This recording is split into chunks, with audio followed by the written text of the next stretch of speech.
ஒரு civil case எப்போ ஆரம்பிக்கிறது அப்படின்றத நம்ம பார்த்தோம்னா, கோர்ட்டில் வந்து பிளெயிண்ட் அப்படின்னு சொல்லி ஒரு டாக்குமெண்ட்டை கோர்ட்டில் ஒருத்தர் சப்மிட் பண்ணும்போது, அந்த வாதி வந்து வாதுரை அப்படின்னு சொல்லக்கூடிய அந்த டாக்குமெண்ட்டை அது கூட சேர்ந்து அது சம்மந்தமாக சப்போர்ட்டிவாக என்னெல்லாம் எவிடன்சஸ் இருக்கோ கூட சேர்ந்து இருக்கிற வெரிஃபிகேஷன் அஃபிடவிட், ப்ரூஃப் அஃபிடவிட் எல்லாத்தையும் சேர்த்து வச்சு கோர்ட்டில் சப்மிட் பண்ணும்போது தான் அந்த கேஸோட ஆரம்ப கட்டமேன்றது நமக்கு தெரிய வருது.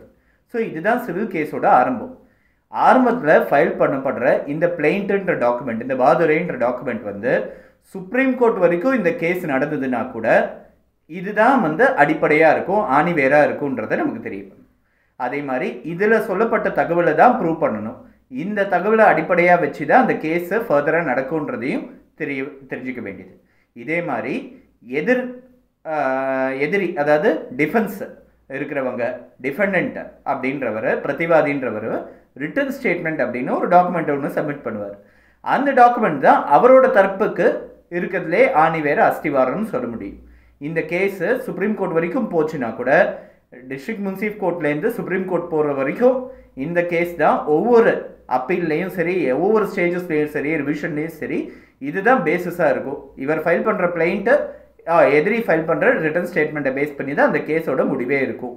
அது பேஸ் பண்ணி சாட்சியங்கள் கொடுக்கப்படும், சாட்சிகள் வரவழைக்கப்படுவாங்க, விசாரிக்கப்படுவாங்க. அதை பேஸ் பண்ணி ஒரு தீர்ப்புன்னு ஒன்று ஃபார்ம் ஆகும்.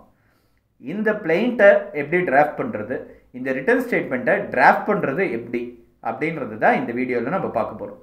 இது சம்மந்தமாக சிவில் ப்ரொசீஜர் கோடில் இருக்கிற ஒரு சில ப்ரொவிஷன்ஸை பற்றியும் நம்ம இந்த வீடியோவில் பார்க்க போகிறோம். இதை டிராஃப்ட் பண்ணுறது எந்த அளவுக்கு எஃபெக்டிவாக நம்ம கொண்டு போக முடியுன்றதையும் இந்த வீடியோவில் நம்ம பார்க்க போகிறோம். இந்த பிளெயிண்ட்டுன்னு சொல்கிற டாக்குமெண்ட்டை வாதுரை அப்படின்றதையும், ரிட்டன் ஸ்டேட்மெண்ட் பதிலுரை அப்படின்னு சொல்கிற ரிட்டன் டிஃபெண்டன்ட் சப்மிட் பண்ணுற டாக்குமெண்ட்டையும் ப்ளீடிங்ஸ் அப்படின்னு ஜென்ரலாக சொல்கிறது உண்டு. ஸோ இந்த ப்ளீடிங்ஸை எப்படி இருக்கணும், எப்படி அரேஞ்ச் பண்ணப்படணும் அப்படின்றதெல்லாம் வந்து ஆர்டர் 6 சிவில் ப்ரொசீஜர் கோடில், சிவில் நடைமுறை சட்டத்தில் ஆர்டர் 6 வந்து கொடுக்கப்பட்டிருக்கு. இது இப்படிலாம் இருக்கணும், இந்த கண்டென்ட்ஸ்லாம் அதில் இருக்கணும் அப்படின்றத கிளியராக அதில் கொடுக்கப்பட்டிருக்கு. அது மட்டும் இல்லாமல் நடைமுறை சம்மந்தமாக இன்னும் ஒரு சில விஷயங்கள், அதை ஒரு காலகட்டத்துக்கு அப்புறம் திருத்தணுன்ற ஒரு தேவை ஏற்பட்டது அப்படின்னா, எதனா அடிஷன் பண்ணணும், இல்லை எதனா நீக்கி எடுக்கணும் அப்படின்றது எதனா தேவைப்பட்டதுன்னா அதை எப்படி பண்ணுறது, அமெண்ட்மெண்ட் எப்படி பண்ணுறதுன்றதுக்கும் அதில் ப்ரொசீஜர் கொடுக்கப்பட்டிருக்கு. அது 1 by 1 இப்போ பார்ப்போம்.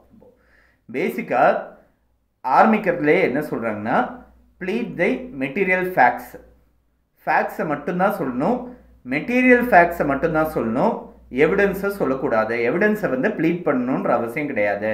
அதாவது கோர்ட்டு முன்னாடி சொல்ல வேண்டிய விஷயங்களில் இந்த ஆதாரம் எனக்கு இருக்குது, இந்த ஆதாரம் எனக்கு இருக்குன்றதை சொல்லணுன்றது கிடையாது.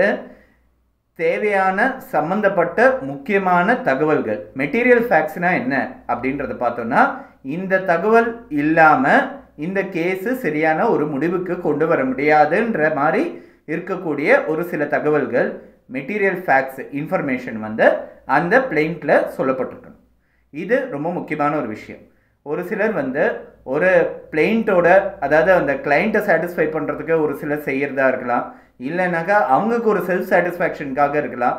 அந்த பிளெயிண்ட்டோட பல்கே வந்து ஒரு 7-8 பேஜ் 10 பேஜுக்கு வந்து ரொம்ப திக்காக நிறைய விஷயங்களை சம்மந்தப்படாத ஒரு சில ஃபேக்ட்ஸ் எல்லாம் சொல்கிறது ஒரு சில இடங்களில் உண்டு. ஸோ இதை வந்து தவிர்க்க வேண்டியது அவசியம். நம்ம முக்கியமான ஃபேக்ட்ஸை, எந்த ஃபேக்ட்ஸ் இல்லாமல் அந்த கேஸை வந்து சப்ஸ்டான்ஷியலாக ப்ரூவ் பண்ண முடியாதோ அந்த மாதிரி ஃபேக்ட்ஸை மட்டும் இன்க்ளூட் பண்ணணும். ஆனால் மெட்டீரியல் ஃபேக்ட்ஸ் எல்லாத்தையும் இன்க்ளூட் பண்ணணும். அந்த கேஸுக்கு தேவையான அத்தனை தகவலையும் அந்த பிளெயிண்ட்டில் இன்க்ளூட் பண்ண வேண்டியது அவசியம். ஆனால் அந்த கேஸுக்கு தேவைப்படாத தகவல் எதுவும் தேவையில்லாமல் அதில் இன்க்ளூட் பண்ணி கோர்ட்டோட அட்டென்ஷனை டைவர்ட் பண்ணும் விதமாக, இல்லை கோர்ட்டோட டைமை வேஸ்ட் பண்ணுற விதமாக அது இருக்கணுன்ற அவசியம் இல்லை. ஏன்னா இந்த பிளெயிண்ட்டில் இருக்கிறது எல்லாமே எதிரி ஃபைல் பண்ணுற ரிட்டன் ஸ்டேட்மெண்ட்டில் வந்து அது வந்து ஒன்று அக்செப்ட் பண்ணப்படும், இல்லை டினை பண்ணப்படும். இப்போ சம்மந்தமே இல்லாத ஒரு ஃபேக்ட் ஒன்று சொன்னாங்கன்னா அது அக்செப்டன்ஸுக்கும் சரி டினையலுக்கும் சரி ஒரு இடத்துல இல்லாத ஒரு சிச்சுவேஷனாக இருக்கும். ஸோ ஒரு ஜுடிஷியல் கன்சிடரேஷனுக்கு தேவையில்லாத ஒரு சில தகவல்களை பேப்பரில் இன்க்ளூட் பண்ணி கோர்ட் முன்னாடி சப்மிட் பண்ணுறது தவறு. முக்கியமான ஃபேக்ட்ஸு, அந்த கேஸுக்கு சம்மந்தப்பட்ட ஃபேக்ட்ஸ் மட்டுமே சொல்லணும். ஆதாரங்கள் என்னெல்லாம் இருக்குன்றது தனியாக டேபிள் போட்டு சொல்கிறதுன்றது ஒரு பக்கம். ஆனால் இந்த ஆதாரங்கள் இருக்குது, இந்த ஆதாரங்கள் இருக்குன்னு சொல்லிட்டு ப்ளீடிங்ஸில் வரணுன்ற அவசியம் கிடையாதுன்றதை முக்கியமாக தெரிஞ்சுக்க வேண்டிய ஒரு விஷயம். Pleadings to be divided into paragraphs and numbered continuously. இது ரொம்ப ஒரு முக்கியமான விஷயம். ஒரு பேசேஜ் மாதிரி இருக்கக்கூடாது, ஒரு கதை மாதிரி இருக்கக்கூடாது. ஒரு சுப்ரீம் கோர்ட் அட்வொகேட் ஒருத்தர் ஒவ்வொரு பேராகிராஃப் முன்னாடியும் ஒரு சப்ஹெட்டிங் ஒன்று போடுவார்.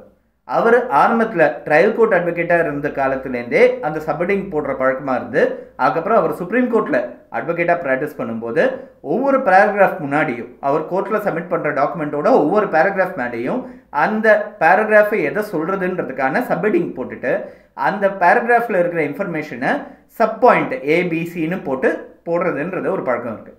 அவரோட ப்ளீடிங்கை, அவரோட டிராஃப்டிங்கை வந்து கோர்ட் வந்து நிறைய இடத்துல அப்ரிஷியேட் பண்ணாங்க. எந்த ப்ளீடிங்கும் வந்து பொம்பாஸ்டிக் லாங்குவேஜில் ரொம்ப ஒரு காம்ப்ளிகேட்டட் இங்கிலீஷில் இருக்கணுன்ற அவசியம் கிடையாது.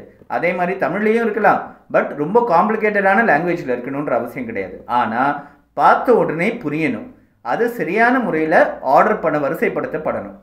ஒரு ப்ளீடிங்குன்றது பேராகிராஃப்ஸாக டிவைட் ஆகிருக்கணுன்றது இருக்குது. இட் ஷுட் பி நம்பர்ட் கண்டினியூஸ்லின்றது இருக்குது. ஒவ்வொரு ஃபேக்ட்ஸையும் குரோனாலஜிக்கல் ஆர்டரில் எந்தெந்த தேதி அன்னைக்கு என்னென்னலாம் நடந்தது, தேதி சரியாக தெரியாது அப்படின்னா அந்த வருஷமாகுது, வருஷமே சரியாக தெரியாதுன்னா எந்த வருஷத்துலேருந்து எந்த வருஷத்துக்குள்ளே இருக்கிற கால அவகாசத்தில் என்ன நடந்ததுன்றது அந்த டைம் போட்டு அந்த குரோனாலஜிக்கல் ஆர்டரில் நம்ம ப்ரெசென்ட் பண்ணினோம் அப்படின்னா அந்த ஃபேக்ட்ஸை ப்ரெசென்ட் பண்ணும்போது அந்த ஜட்ஜுக்கு வந்து டைரெக்டாக ஒரு இம்ப்ரெஷன் ஒன்று கிடைக்கும். அந்த பேப்பர் பார்க்கும்போதே அந்த பேப்பரோட ஒரு பாசிட்டிவ் இஷ்யூஸும் நெகட்டிவ் இஷ்யூஸும் அதில் வந்து தெரிய வந்துடும்ன்றது ரொம்ப முக்கியமாக தெரிஞ்சுக்க வேண்டியது. அதனால pleadings to be divided into paragraphs and numbered கண்டினியூஸ்லின்றது சிவில் ப்ரொசீஜர் கோடில் இருக்குது. அதுக்கும் மேலே ஃபாலோ பண்ண வேண்டியது, முடிஞ்ச வரைக்கும் ஒரு கிளாரிட்டி ஒன்று கொடுக்கணுன்றது அவசியமான ஒரு விஷயமா இருக்குது. அடுத்தது டேட்ஸ், சம் இல்லைன்னா நம்பர்ஸ் எல்லாமே வேர்ட்ஸ்லேயும் சரி ஃபிகர்ஸ்லேயும் சரி எழுதணும். அதாவது எதனா நம்பர் எழுதணும்னா இல்லை டேட் எதனா எழுதணும்னா இல்லைனாக்கா ஒரு தொகை எதனா எழுதணும். ₹1 lakhன்னு போடாமல் ₹1 lakh ப்ராக்கெட்டில் ₹1 lakh ஒன்லி அப்படின்னு சொல்லிட்டு வேர்ட்ஸ்லேயும் எழுதுறது அவசியமான இருக்குது. அதே மாதிரி அப்ரிவேஷன்ஸை அவாய்ட் பண்ணி ஃபுல் ஃபார்ம் எழுதணும். ஸ்கொயர் ஃபீட்டு SQFTன்னு போடாமல் இல்லை SFTன்னு போடாமல் ஸ்கொயர் ஃபீட் அப்படின்னு ஃபுல்லாக எழுதணுன்றது அவசியம். இதெல்லாம் சின்ன சின்ன விஷயங்கள். ஆனால் இப்போ இருக்கிற சூழ்நிலையில் இதெல்லாம் வந்து ப்ரெசென்ட் பண்ணுற விதத்தில் அந்த ப்ளீடிங்க்கு கிளாரிட்டியும் கிடைக்கணும். அதே சமயத்தில் அனாவசியமான ஒரு வளவளன்னு ஒரு விஷயத்தை வந்து ட்ராக் ஆன் பண்ணுற விஷயமாகவும் இருக்கக்கூடாது அப்படின்றத இருக்கணும். டு த பாயிண்ட் இருக்கணும், பட் கிளாரிட்டி ஒன்று இருக்கணும் அப்படின்றது அவசியமான ஒரு விஷயமா இருக்குது. Particulars to be stated. அடுத்தது, அதாவது ஒரு ப்ளீடிங் ஒன்று கொடுக்குறாங்க, இதில் வந்து ஒரு ஃப்ராட் ஒன்று நடந்த காரணத்தினால இவர் வந்து இந்த லேண்ட் வந்து இவர் கைவிட்டு போச்சு அப்படின்னு எழுதாமல் என்ன ஃப்ராடு நடந்தது, என்ன கொல்யூஷன் நடந்ததுன்னு சொல்லிட்டு ஸ்பெசிஃபிக்காக எழுதணும். ஒரு பர்டிகுலர் கேஸை ஒரு ஃப்ராடு கொல்யூஷன் அலிகேஷன் ஒன்று இருக்குது ப்ளீடிங்கில், ஆனால் அது ஹைகோர்ட்டுக்கு போச்சு, சுப்ரீம் கோர்ட்டுக்கு போச்சு. அவருக்கு ப்ரூவ் பண்ணுறதுக்கு போதுமான அளவு ஆதாரங்கள் இருந்தும் சரி அந்த பிளைண்ட்டில் அந்த ஃப்ராடோட இன்ஸ்டன்ஸை சரியாக அவர் சொல்லாத காரணத்தினால அந்த கேஸ் வந்து அவருக்கு ஜெயிக்கலை. அது ஹைகோர்ட்டுக்கு போச்சு, சுப்ரீம் கோர்ட்டுக்கு போச்சு. ஏன்னா அவர் எவிடன்ஸ் மூலமாக ப்ரூவ் பண்ணிட்டார். ஆனால் ப்ளீடிங்கில் அதை பற்றி எதுவுமே எழுதலை, ஸ்பெசிஃபிக்காக எழுதலை, பர்டிகுலராக எழுதலை. ஜஸ்ட் பிளைண்டாக ஃப்ராட் நடந்திருக்கு அதுன்றதை மட்டும் எழுதியிருக்காரே தவிர்த்து என்ன மாதிரி ஃப்ராட் நடந்தது, எந்த டேட் அன்னைக்கு யார் என்ன செஞ்சாங்க அப்படின்றத அந்த ப்ளீடிங்கில் ரெக்கார்ட் பண்ணப்படலை. ஸோ இப்படி இருக்கக்கூடாது, வேகாக இருக்கக்கூடாது, பால்டாக இருக்கக்கூடாது. ஒரு ப்ளீடிங்கு டைரெக்டாக அதை ஃபேக்ட் என்னவோ அதை சொல்ல வேண்டியதாக இருக்கும். அது என்ன ஃபேக்ட்ஸுன்றது அந்த இடத்துல கொஞ்சம் விவரமாக சொல்ல வேண்டியது அவசியமாக இருக்குது. பர்டிகுலர்ஸ் டு பி ஸ்டேட்டட் அப்படின்றது சிவில் ப்ரொசீஜர் கோட்லேயே கொடுக்கப்பட்ட ஒரு ரூல். அடுத்தது, address of parties to be stated. இது ரொம்ப ஒரு முக்கியமான ஒரு rule 14A order 6ல் rule 14A வந்து கொடுக்கப்பட்டிருக்கு. Statement of address of parties எல்லா பிளைண்ட்லேயும் கடைசியில் ஒரு பேராகிராஃப் இருக்கும். ஸ்டேட்மெண்ட் ஆஃப் அட்ரஸ் ஆஃப் பார்ட்டிஸ்னு இருக்கும். அது கீழே ஒரு வெரிஃபிகேஷன் ஒன்று இருக்கும். இந்த அட்ரஸ் ஆஃப் பார்ட்டிஸ் வந்து தவறாக இருந்ததுன்னா, ஃபிக்டிஷியஸாக இருந்ததுன்னா, பொய்யான அட்ரஸை கொடுத்துருந்தாங்க அப்படின்னா, வேணும்ட்டே பொய்யான அட்ரஸை கொடுத்துருந்தாங்க அப்படின்னா அந்த பிளைண்ட்டையே அந்த கேஸையே ஸ்டே பண்ணுறதுக்கான ரைட்டு கோர்ட்டுக்கு இருக்குது. அதே மாதிரி டிஃபெண்டன்ட் ஒரு பொய்யான அட்ரஸை கொடுத்துருந்தாரு அப்படின்னா அந்த கேஸையே ஸ்ட்ரைக் ஆஃப் பண்ணுறதுக்கு, அந்த டிஃபென்ஸையே ஸ்ட்ரைக் ஆஃப் பண்ணுறதுக்கான ரைட் கோர்ட்டுக்கு இருக்குது. ஸோ அட்ரஸ் உண்மையான அட்ரஸாக இருக்கணும். அது it must be followed by verification.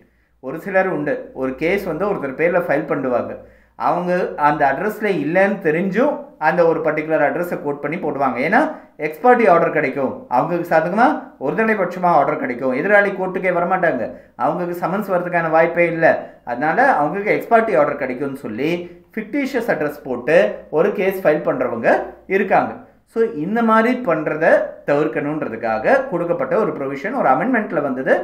Order 6 rule 14A of சிபிசியில் ஸ்டேட்மெண்ட் ஆஃப் அட்ரஸஸ் ஆஃப் பார்ட்டிஸ்னு இருக்குது. இந்த அட்ரஸஸ் வந்து ஸ்பெசிஃபிக்காக எந்த அட்ரஸில் இருக்காங்களோ ஃபால்ஸ்ஹுட் இல்லாமல் ஃபிக்டிஷியஸாக இல்லாமல் உண்மையான அட்ரஸை வந்து அதில் போடணுன்றது இருக்குது. அடுத்தது அமெண்ட்மெண்ட் ஆஃப் பிளைண்ட் இல்லை amendment of pleadings, amendment of plaint or amendment of written statement. எந்த காலகட்டத்தில் திருத்த முடியும்? ஒரு பிளைண்ட்டை இல்லை ஒரு ரிட்டன் ஸ்டேட்மெண்ட் ஃபைல் பண்ணப்பட்டிருக்கு, கொஞ்ச நாள் கழிச்சு அதை அமெண்ட் பண்ண முடியுமா அப்படின்ற ஒரு கொஸ்டின் ரைஸ் பண்ணப்படுறது. நிறைய கேசஸில் அமெண்ட் ஆயிருக்கு. ஒரு புதுசாக ஒரு ஃபேக்ட் ஒன்று தோற்றத்துக்கு வருதுன்னா அதை பேஸ் பண்ணி அதை திருத்தி எழுதுறதுக்கான ஒரு பெட்டிஷன் ஒன்று கொடுக்கப்பட்டிருக்கு. ஸோ இதை எந்த பேசிஸில் ஃபைல் பண்ண முடியும் அப்படின்றத இதே ஆர்டர் 6 ரூல் 17 கொடுக்கப்பட்டிருக்கு. ரூல் 17 சொல்லப்பட்டது என்னென்னா, எந்த ஸ்டேஜில் வேணாலும் அமெண்ட்மெண்ட் ஆஃப் ப்ளீடிங்ஸ் போடலாம். ஆனால் ட்ரையல் கமெண்ட்ஸ் ஆயிடுச்சுன்னா, விசாரணை வந்து கமெண்ட்ஸ் ஆயிடுச்சுன்னா அமெண்ட்மெண்ட் போடக்கூடாது. ப்ரொவைடட் ஒரு வேளை அந்த பார்ட்டி வந்து கோர்ட் முன்னாடி சொல்லி என்னதான் கேர்ஃபுல்லாக இருந்தும் இந்த விஷயத்தை வந்து நான் முன்கூட்டியே ரைஸ் பண்ணியிருக்க முடியாது அப்படின்னு கோர்ட்டை கன்வின்ஸ் பண்ண முடிஞ்சதுன்னா, இந்த இன்ட்ரெஸ்ட் ஆஃப் ஜஸ்டிஸ் நியாயத்தோட அடிப்படையில் கன்வின்ஸ் பண்ண முடிஞ்சதுன்னா அந்த ட்ரையல் ஸ்டேஜ் ஆரம்பித்ததுக்கு அப்புறம் கூட அமெண்ட்மெண்ட் பண்ணலாம். இதுக்கு முன்னாடி ஒரு கேஸில் நம்ம பார்த்துருக்கோம், கேஸ் முடிஞ்சு அப்பீல் போகும்போது பிளைண்ட் அமெண்ட் பண்ண ஒரு கேஸை வந்து நம்ம பார்த்தோம் ப்ராப்பர்ட்டி லாவில். ஸோ அமெண்ட்மெண்ட்டை வந்து ஃபியூச்சர் ஸ்டேஜில் பண்ணுறதா இருந்தால் இது இன்ட்ரெஸ்ட் ஆஃப் ஜஸ்டிஸ்ன்றது மெயினான காம்பனண்ட்டு, அதை பேஸ் பண்ணி ஒரு கேஸை வந்து அமெண்ட் பண்ண முடியும். அதுக்கான திருத்தத்தை வந்து கொடுக்க சொல்லி கேட்க முடியும். என்ன மாதிரி சேஞ்சஸ் கேட்க முடியும்? ஒரு மெட்டீரியல் ஃபேக்ட் வந்து சேஞ்ச் பண்ண முடியாது, ஏற்கனவே சொல்லப்பட்ட மெட்டீரியல் ஃபேக்டை திரும்பி வாங்க முடியாது. ஆனால் அதே சமயத்தில் புதுசாக ஒரு சில விஷயங்களை சொல்லணும்னு நேரிட்டதுன்னா அதை புதுசாக ஒரு அமெண்ட்மெண்ட் ஒன்று போட்டுட்டு சொல்ல முடியும். அந்த பிளைண்ட்டில் வந்து அதை ஒரு பார்ட்டாக சேர்க்க முடியும். அப்படி சேர்க்கும்போது எதிராளிக்கு வந்து அதுக்கான பதில் கொடுக்கறதுக்கான அவகாசம் கொடுக்கணும். அது வந்து கோர்ட்டோட ப்ராசஸில் திரும்பி ஃப்ரெஷ்ஷாக ஒரு பிளைண்ட்டை அந்த டேட் அன்றைக்கி ஃபைல் பண்ண கணக்காகும்னு சொல்லி ஒரு சில கேசஸில் சுப்ரீம் கோர்ட் வந்து சொல்லியிருக்காங்க. ஸோ இந்த அமெண்ட்மெண்ட்டுன்றது ரொம்ப ஒரு முக்கியமான ஒரு விஷயம். எந்த ஸ்டேஜில் வேணாலும் திருத்திக்கலாம், ப்ரொவைடட் அது வந்து ஒரு டியூ டிலிஜென்ஸோடு இருந்தும் அதை வந்து முன்கூட்டியே எங்களால் செய்ய முடியலன்னு சொல்லி கோர்ட் முன்னாடி ப்ரூவ் பண்ண முடிஞ்சதுன்னா ட்ரையல் ஆரம்பிச்சது அப்புறம் கூட ஒரு கேஸை அமெண்ட் பண்ண முடியுன்றது ஆர்டர் 6 ரூல் 17 இருக்குது. இப்போது ஃபண்டமெண்டல் ரூல்ஸ் ஆஃப் டிராஃப்டிங்கை இப்போ நம்ம பார்த்தோம். ரூல்ஸ் ஆஃப் டிராஃப்டிங்க்கு அப்பாற்பட்டு ஒன்று மைண்டில் வச்சுக்க வேண்டியது அவசியமாக இருக்குது. இந்த ஆரம்பத்தில் நம்ம டிராஃப்ட் பண்ணுற இந்த பிளைண்ட்டாக இருக்கட்டும் இல்லை இந்த ரிட்டன் ஸ்டேட்மெண்ட்டாக இருக்கட்டும், இது கடைசி வரைக்கும் சுப்ரீம் கோர்ட் வரைக்கும் இந்த கேஸை எடுத்துகிட்டு போகிறது நடத்திட்டு போகிறதுக்கு யூஸ்ஃபுல்லாக இருக்க போகிறது. இதை பேஸ் பண்ணி தான் ஒரு கேஸுக்கு வந்து ஜட்ஜ்மெண்ட் வந்து பாஸ் பண்ண போகிறாங்க. இதில் 2 விஷயம் ரொம்ப முக்கியமாக தெரிஞ்சுக்க வேண்டியது. ஒன்று வந்து எந்த பேசிஸில் ஒரு ஜட்ஜ்மெண்ட் ஒரு ஜட்ஜ் வந்து ஃபார்ம் பண்ணுறாரு அப்படின்றத வந்து யூஸ்வலாக ஒரு தியரி ஒரு கான்செப்ட் ஒன்று இருக்குது. இந்த கான்செப்ட் பேர் red ink and blue ink concept அப்படின்றது பேர். ஒரு பென்சில் ஒன்று இருக்கும், 2 சைடு இருக்கும். அதில் ஒன்று ரெட் கலர் கொடுக்கும், இன்னொன்று வந்து ப்ளூ கலர் சைடு. இப்போது ஒரு பிளைண்ட்டை ரிட்டன் ஸ்டேட்மெண்ட் மட்டுமே பிளாண்டாக வச்சுக்கிட்டு இது வந்து பிளைண்ட்டிஃப்க்கு சாதகமான விஷயத்தெல்லாம் ரெட் இங்கில் மார்க் பண்ணிவிட்டு டிஃபெண்டண்ட்டுக்கு சாதகமாக இருக்கக்கூடிய விஷயங்கள்லாம் ஃபேக்ட்ஸில் இருக்கிறது லீகலாக இருக்கட்டும் அதெல்லாம் ப்ளூ இங்கில் மார்க் பண்ணிவிட்டு இப்போ ரெண்டுத்தையும் எது வந்து ஜாஸ்தியாக இருக்குது அப்படின்றத வெயிட் பண்ணி பார்த்தோமே. ஆனால் எது வந்து ஜாஸ்தி பிளைண்ட்டிஃப்க்கு சாதகமாக இருந்ததுன்னா பிளைண்ட்டிஃப்க்கு சாதகமாக ஜட்ஜ்மெண்ட் வரும், டிஃபெண்டண்ட்டுக்கு சாதகமாக இருந்ததுன்னா டிஃபெண்டண்ட்டுக்கு சாதகமாக ஜட்ஜ்மெண்ட் வரும். இது ஒரு கேஸோட ஃபீஸிபிலிட்டி கண்டுபிடிக்கிறதுக்காக நிறைய அட்வொகேட்ஸ் வந்து வச்சிருக்கக்கூடிய ஒரு டெஸ்ட். இந்த டெஸ்ட் வந்து சுப்ரீம் கோர்ட் வரைக்கும் பொருந்துருதுன்னு சொல்லி ஒரு சுப்ரீம் கோர்ட் அட்வொகேட் கொடுத்த அட்வைஸும் பேஸ் பண்ணி நான் அதை வந்து உங்ககிட்ட ஷேர் பண்ணிக்கிறேன். சரி, இந்த மாதிரி ஒரு கான்செப்ட் ஒன்று இருக்குது. ஸோ இதை மைண்டில் வச்சுக்கிட்டு நம்ம ஒரு பிளைண்ட்டை டிராஃப்ட் பண்ண வேண்டியது அவசியமாக இருக்குது. ஸோ இதை எப்படி டெஸ்ட் பண்ணுறாங்கன்றது தெரிய வருது. எப்படி இந்த கேஸ் வந்து ஒரு ஜட்ஜோட கண்ணோட்டத்தில் நமக்கு சாதகமாக ஒரு தீர்ப்பு ஆகணும் அப்படின்றத நம்ம ஒன்றும் பொய் சொல்ல போகிறதில்ல, இல்லை தவறான முறையில் சித்தரிக்க போகிறதில்ல நம்மளோட கேஸை. ஆனால் ஜட்ஜோட கண்ணோட்டத்தில் பெர்செப்ஷனில் இந்த கேஸ் வந்து நமக்கு சாதகமான இருக்கிற விஷயத்த எப்படி கொண்டு போய் சேர்க்கறதுன்றது வந்து ஒரு ஆர்ட். இதுதான் இந்த ப்ளீடிங்ஸில் இருக்கிற ஆர்ட். இப்போ இந்த ரெண்டாவது விஷயத்துக்கு வர, இந்த ப்ளீடிங்ஸை எப்படி டிராஃப்ட் பண்ணுறதுன்றது ரொம்ப முக்கியமான ஒரு விஷயம். இதை டிராஃப்ட் பண்ணும்போது ஏற்கனவே டிசைட் ஆகப்பட்ட ஒரு ஹைகோர்ட் ஜட்ஜ்மெண்ட்டோ இல்லை ஒரு சுப்ரீம் கோர்ட் ஜட்ஜ்மெண்ட்டோ சிமிலர் ப்ரப்போசிஷனோடு இருக்கிற சிமிலர் ஃபேக்ட்ஸோடு இருக்கிற ஒரு ஹைகோர்ட் ஜட்ஜ்மெண்ட் இல்லை சுப்ரீம் கோர்ட் ஜட்ஜ்மெண்ட்டில் என்னெல்லாம் விஷயங்களை கன்சிடர் பண்ணியிருக்காங்கன்றதை அனலைஸ் பண்ணிவிட்டு அந்த கன்சிடரேஷன்ஸ்லாம் ஹைலைட் பண்ணி சரியான முறையில் ஜட்ஜு முன்னாடி கொண்டு போகிற விதமாக நம்மளோட பிளைண்ட்டையோ இல்லை ரிட்டன் ஸ்டேட்மெண்ட்டையோ டிராஃப்ட் பண்ணால் ஆர்கியூமெண்ட் ஸ்டேஜுக்கு அந்த கேஸ் எடுத்துகிட்டு போகும்போது ஆர்கியூ பண்ணும்போது சக்ஸஸ்ஃபுல்லாக இருக்கும். ஸோ இப்போ ஏற்கனவே கன்சிடர் பண்ண ஒரு சுப்ரீம் கோர்ட் ஜட்ஜ்மெண்ட் ஒன்று வச்சுப்போம். அந்த சுப்ரீம் கோர்ட் ஜட்ஜ்மெண்ட்டில் கொடுக்கப்பட்ட அந்த ஃபேக்சுவல் மேட்ரிக்ஸை பேஸ் பண்ணி இந்த கேஸை வந்து ஸ்ட்ரக்சர் பண்ணால், ஸ்ட்ராட்டஜைஸ் பண்ணால் அந்த கேஸை ஜெயிக்கிறதுக்கான நிறைய சான்சஸ் இருக்குது. இது வந்து ஒரு பிளைண்ட்டையோ ரிட்டன் ஸ்டேட்மெண்ட்டையோ இல்லை எந்த பெட்டிஷனாக இருக்கட்டும் அதை டிராஃப்ட் பண்ணும்போது நிறைய பேர் எம்ப்ளாய் பண்ணக்கூடிய ஒரு ஆர்ட்டை, ஒரு ட்ரேட் சீக்ரெட்னு கூட சொல்லலாம் நிறைய அட்வொகேட்ஸ்க்கு. இது வந்து உங்கள் கிட்ட ஷேர் பண்ணுன்றதை நான் நினச்சேன் இந்த சேனல்.